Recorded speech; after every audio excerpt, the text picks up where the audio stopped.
Hey everybody, Goosebumps for Dummies here, talking about easily the most popular Goosebumps book ever made. Yes, this is the Goosebumps book. Now, Night of the Living Dummy, Say Cheese and Die, and even Welcome to the Dead House are good contenders. They are extremely fucking popular. Everybody knows those titles, or at least casual fans or people who have heard of Goosebumps. They know those titles, they're iconic. There's even a rap song called Say Cheese and Die. Yeah, I don't listen to rap, my brother just told me about that.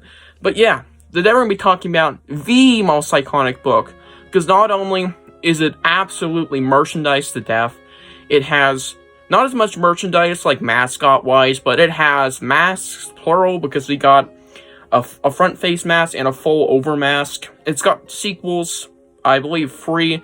There's also a comic adaptation coming out in September this year, which is fantastic. And it's got 2 episodes based off the first one and the second one. And it's got, it was featured in the Goosebumps 2023 series. And it is Stine's favorite book. It even cameoed in the movie and slightly in the second movie. At least the sequel, sort of. Very much sort of. It isn't specifically called The Haunted Mask 2, I'll just say that. But, yeah, this book is just not only merchandise, but it's just fucking talked the hell out of in Goosebumps. And everybody knows the title. Everybody's probably read it by now. If you're a Goosebumps fan, this would be a good starting point, because this is a very solid book. And yeah, I think the obvious rating is going to be 10 out of 10. But obviously, we have to make reviews, so let's get into the blurb. Starting off the blurb. Face to face with a nightmare. How ugly is Carly Beth's Halloween mask? It's so ugly that it even scared her little brother to death. So terrifying that even her friends are totally freaked out by it. It's the best Halloween mask ever. It's everything Carly Beth hoped it would be, and more. Maybe too much more. Halloween is almost over, and Carly Beth is still wearing that special mask. And that is a very subtle back in the book for what's going down in this book, and that's really appreciated, because, yeah, it is quite a fantastic story.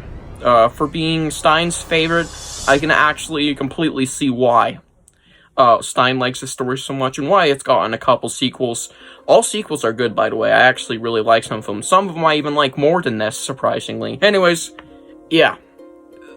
Easily one of the best Goosebumps books ever written, however. So let's talk about why of the upsides. Starting off with the upsides, I'm going to point out this immediately. This is inevitably going to pop up on here. The morals, or rather the message, whatever the fuck you want to call it. So, not only is it very iconic, it's also very rare to have a message or anything like that in a Goosebumps story. And yeah, it's a very nice here.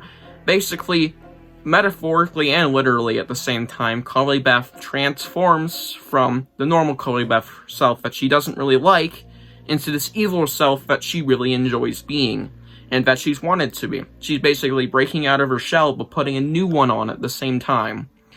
And that's literally what she's doing. Once she does what she wants to do, she scares Chuck and Steve. She realizes, yeah, fuck this shit. This is horrible. She goes back to the shopkeeper. He tells her about the symbol of love, which is basically, accept yourself, you little bitch. And that's the moral of the story.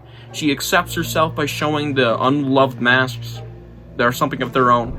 Her sculptured head by her mom, which is a symbol of love, but also is her metaphorically saying that she likes herself, because she's saying, this is me, I believe. It's a very nice, fitting end to its story about a mask, because masks hide who you really are. Besides that, for main upsides, I don't know why the fuck I put down the book. The story itself is fantastic. It's well written as fucking usual. You know, every fucking Stine book ever is basically well written. Besides Son of Slappy, but that's a story for another day. Piece of shit. But this book has a very good start. It's got a nice revenge story, because you feel good that the character's getting revenge. Only, the way she goes about it is quite dark. It's quite creepy as well, with the haunted mask taking over her body and causing chaos around the neighborhood on Halloween. Yes, it's a Halloween story, no shit, which makes it even more awesome. Great, a Halloween read. If you want to read this in Halloween, go fucking for it. It's awesome. It's got decent characters as well thrown in there. That's a whole other upside of its own. I really like the shopkeeper. He's nice, creepy, little I got bribed Mr. Ass motherfucker. Anyways, We also got Chuck and Steve, which are interesting sort of antagonist characters. We got the Haunted Mask, which is sort of a character, more or less like the Unloved Ones are characters who are also side antagonists, I guess. We also got the Mother, which is a nice, caring mother, and also plays into the climax a little bit with her little head sculpture. Yes, rarely. We actually have adults or parent characters in Goosebumps that actually play into the climax of Goosebumps book. Yeah, shocking. But anyways, yeah, it's just quite good of a story overall. And besides the story being good, like I said, the characters are good. We got the Haunted Mask, which is just creepy and also a great villain, sort of. It's one of the many antagonists of this book. Chuck and Steve, the Unloved. This is part of the Unloved, I guess, and sort of the shopkeeper for giving her the mask. Garlic Beth herself. Anyways, yeah. Besides those, I think the ending was also really cool. It's kind of stereotypical, but it's, of course, one of those, which I really like these. It's over, but not really endings, which left room for a sequel, which was honestly a bit better than this book. Yes, I'm saying it. The sequel better. Kill me. Anyways, yeah. Very, very fucking good. Now, for downsides, there's none. What are you, high?